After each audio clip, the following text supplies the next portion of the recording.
final project for EDU 5033 Behavior Management, Hannibal LaGrange University, from Christina Griffin. This is a copy of my reading interest inventory that I created. I chose the questions on this based on the 3rd grade class at Berrien Elementary here in Quincy that I am doing clinical hours in right now.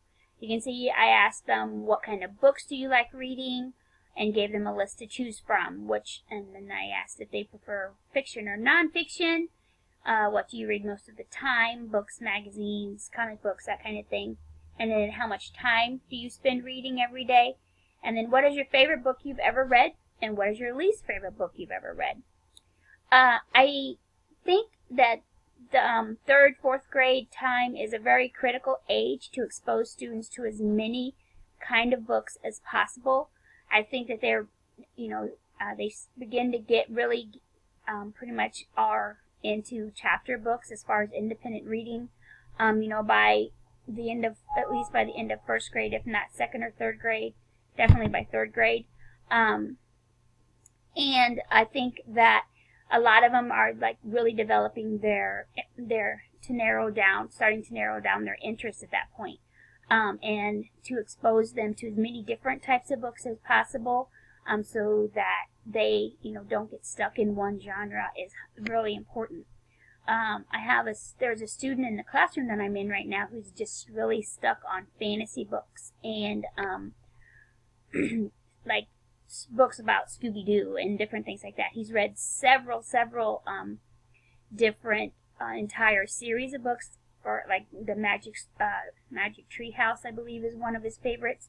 And the teacher's concerned because she thinks it's kind of forming his empathy a little bit oddly, as when it comes to more real life things. For example, they watched or heard a story about slavery a couple weeks ago, and he just seemed shocked by what was going on. Like he couldn't believe it, and she was, had to continue to tell him this is real life. What you read in your books all the time is fantasy, it's not real.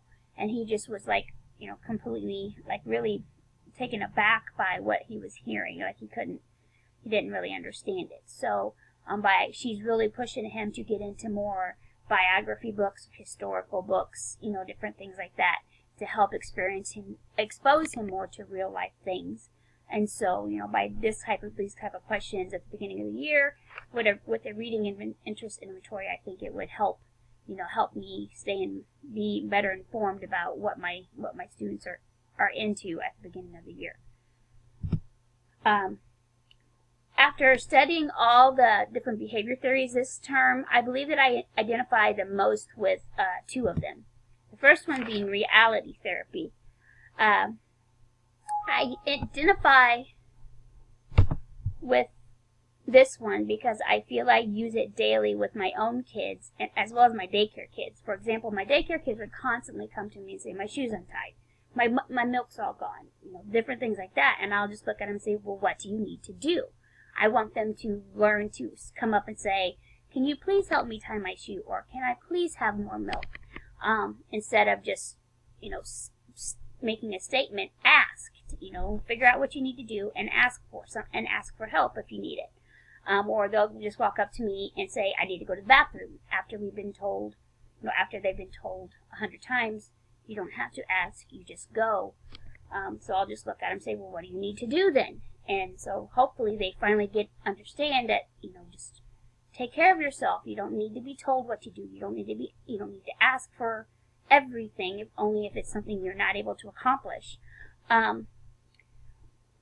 I like reality therapy because it teaches kids just that, to self-regulate and to satisfy their own needs. By asking them questions and making them think for themselves, we are helping them learn to solve their own problems, and we are teaching them to help themselves. I also like the Ganott behavior management.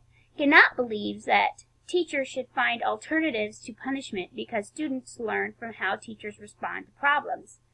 This theory encourages self-discipline because teachers can show even problem students how to deal with problem situations if they can keep their cool and just work through them and not lose their temper and call names and, get out of hand themselves.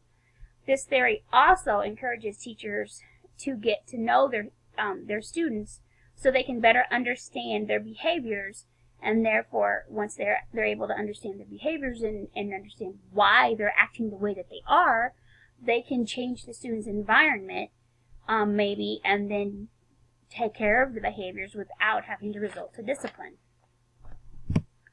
Classroom rules and procedures. My list of rules for my classroom will be, when I am a teacher, will be just your standard set of rules. However, I want to allow my students to help establish the rules. I want them to feel like they were a part of the decision about what's going on in the classroom, and I want that way they will, feel some ownership and hopefully more responsibility when it comes to following the class rules. I will then put the rules on a poster board or a board of some sort. Post them in the classroom where it's easy for them to see, so right up in the front of the classroom. That way, if there's ever a time where we need to be reminded of what the rules are, they're right there and easily accessible for the students. I'll give them plenty of opportunity to follow the rules from the very beginning, so that they are able to get more comfortable with them. And also, I will model the rules for them daily as much as possible too.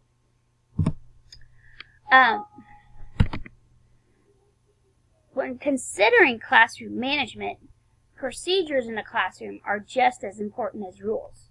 A well-run classroom has procedures for just about everything, from what to do in the morning when kids get to school, things like